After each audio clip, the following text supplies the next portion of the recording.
Hi, welcome to the Ina Show. Today on the Ina Show, I'm going to discuss a topic entitled Dealing with the Death or the Loss of a Loved One. Now, I don't necessarily believe that we as human beings die. I believe that we move on, we pass on, or we go to our next destination.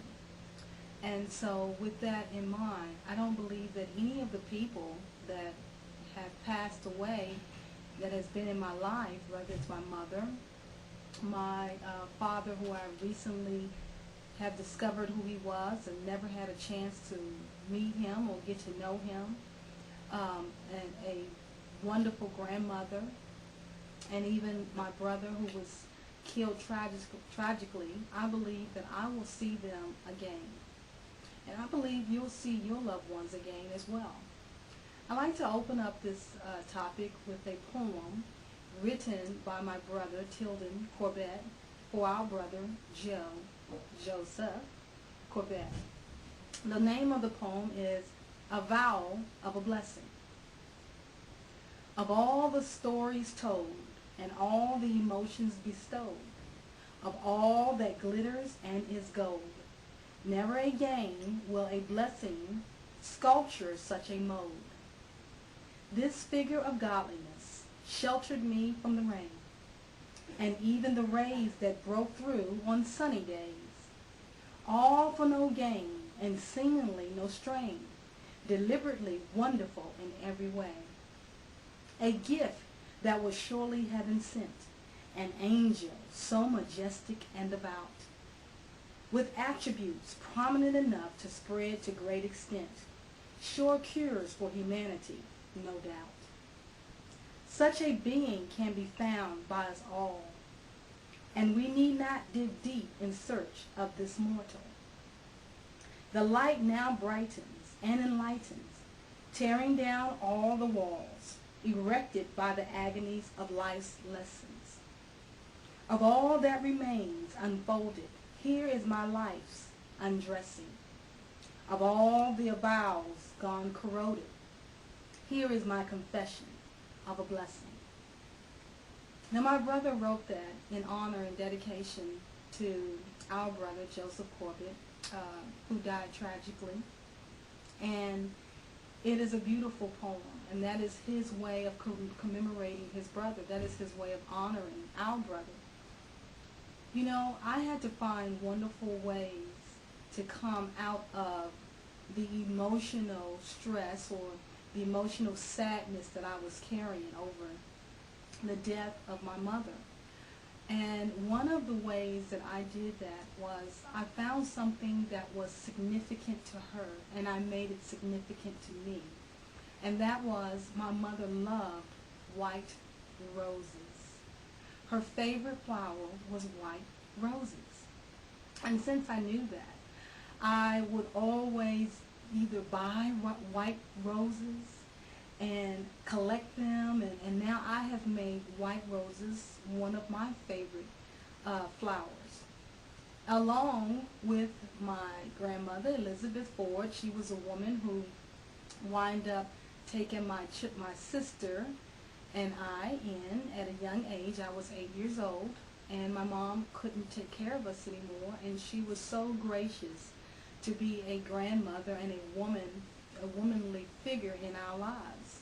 And she did a wonderful job while she was alive. But she also loved roses. And so I remember her by her love for red roses. Now, she had many color roses, pink and really beautiful powder puff looking pink flowers, but her favorite was the red rose. And I embrace those flowers. Every time I see red or white roses, they remind me of Elizabeth and my mother Sylvia. And they bring back good memories for me. And that's the thing, is to bring back or allow the good memories of your loved ones to be so present before you. That makes you feel closer to them, as though you haven't lost anything at all. It's just that you're waiting, or not really waiting, you're living your life. And so as you're living your life, you're enjoying the things about them that was a part of your life, and then you'll meet them when your time is done. You know, I had to bury my own mother, and I actually had to officiate her funeral. I'm a licensed minister, so I had to officiate her funeral because at that particular time, the family could not gather a minister quick enough to do the ceremony. And so there I was. And as I was doing this, I had to gather my thoughts and get myself together and remember the good things about my mother. And as I spoke, although she had a rough life, and she lived a rough life, so many people remembered her good. That's what they were focusing on. And that's what I focused on when I gave a speech or the sermon about her and living life and also taking the good from her that she was able to impart to us while she was here. You know, oftentimes, if we do simple things like that, we'll find that we heal a lot better. If we do simple things such as finding out what was something that was a favorite of theirs and added to us, that helps us heal better. And it also brings up the wonderful memory. You can also do something in memory of them, such as you can do a foundation or a race or whatever it is that they had contributed to in life. Make that a part of your life, support it, or raise it up, whatever you need to do to promote it. That's a wonderful way of contributing to their cause as well as you being a part of that.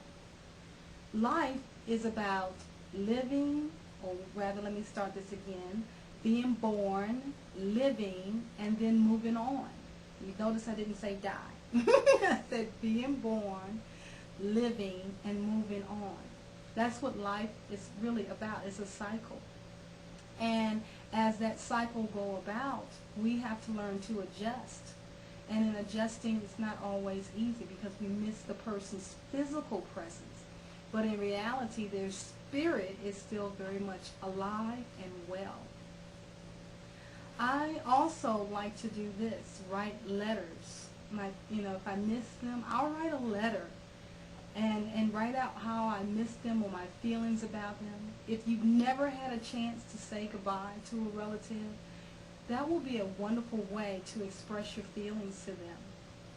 Even if the relationship wasn't good, you can still write out that letter, expressing either your pain, expressing either the disappointment, but somewhere in there, find the good at the end. Let that pain bring some good into your presence. Don't just focus on what they didn't do right, but focus on whether the lessons that you've learned that you can move on to life with, whether it's the right way of doing something instead of the wrong way, or find the good in your lives.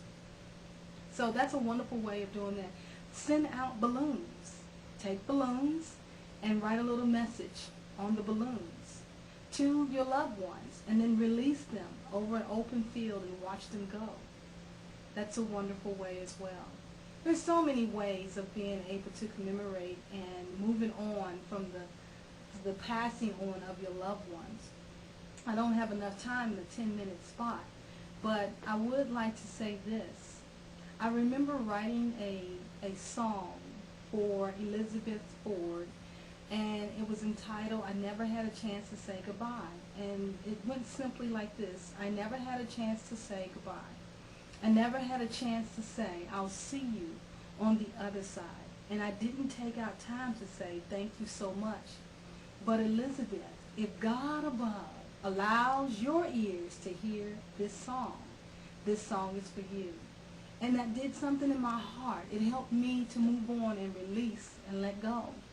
And it helped me to say, I'll see you on the other side. This is not a goodbye. I'll see you on the other side.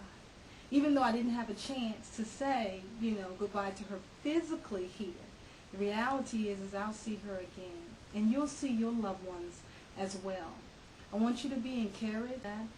Write me at www.theenashow.com, and I wish you the very best. I want you to remember to live for your loved ones, the ones that have moved on. Let their light and their love live in you.